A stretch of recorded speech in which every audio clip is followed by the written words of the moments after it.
Chapter 24. Joash was 7 years old when he became king, and he reigned in Jerusalem 40 years. His mother's name was Zibiah. She was from Beersheba. Joash did what was right in the eyes of the Lord all the years of Jehoiada the priest. Jehoiada chose 2 wives for him, and he had sons and daughters. Sometime later, Joash decided to restore the temple of the Lord.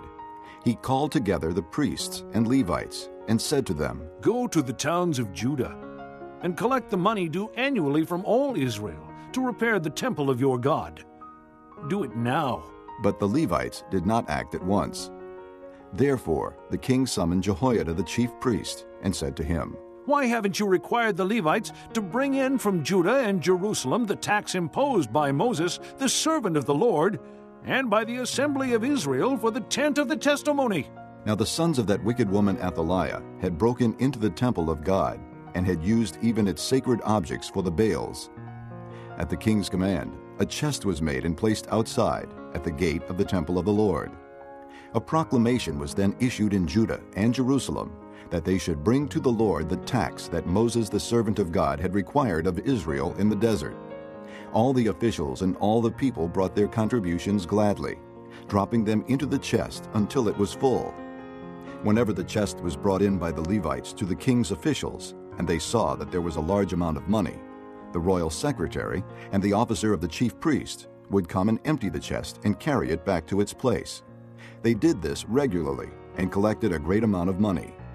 The king and Jehoiada gave it to the men who carried out the work required for the temple of the Lord.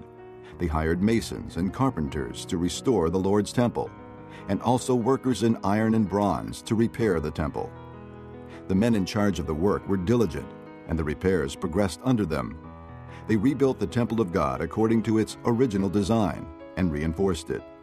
When they had finished, they brought the rest of the money to the king and Jehoiada, and with it were made articles for the Lord's temple, articles for the service and for the burnt offerings, and also dishes and other objects of gold and silver. As long as Jehoiada lived, burnt offerings were presented continually in the temple of the Lord. Now Jehoiada was old and full of years, and he died at the age of 130. He was buried with the kings in the city of David, because of the good he had done in Israel for God and his temple. After the death of Jehoiada, the officials of Judah came and paid homage to the king, and he listened to them. They abandoned the temple of the Lord, the God of their fathers, and worshipped Asherah poles and idols. Because of their guilt, God's anger came upon Judah and Jerusalem. Although the Lord sent prophets to the people to bring them back to him, and though they testified against them, they would not listen. Then the Spirit of God came upon Zechariah, son of Jehoiada the priest. He stood before the people and said, "This is what God says. Why do you disobey the Lord's commands? You will not prosper. Because you have forsaken the Lord, he has forsaken you." But they plotted against him, and by order of the king they stoned him to death in the courtyard of the Lord's temple. King Joash did not remember the kindness Zechariah's father Jehoiada had shown him, but killed his son, who said as he lay dying, "May the Lord see this and call you to account." At the turn of the year, the army of Aram marched against Joash. It invaded Judah and Jerusalem and killed all the leaders of the people. They sent all the plunder to their king in Damascus. Although the Aramean army had come with only a few men, the Lord delivered into their hands a much larger army. Because Judah had forsaken the Lord, the God of their fathers, judgment was executed on Joash. When the Arameans withdrew, they left Joash severely wounded.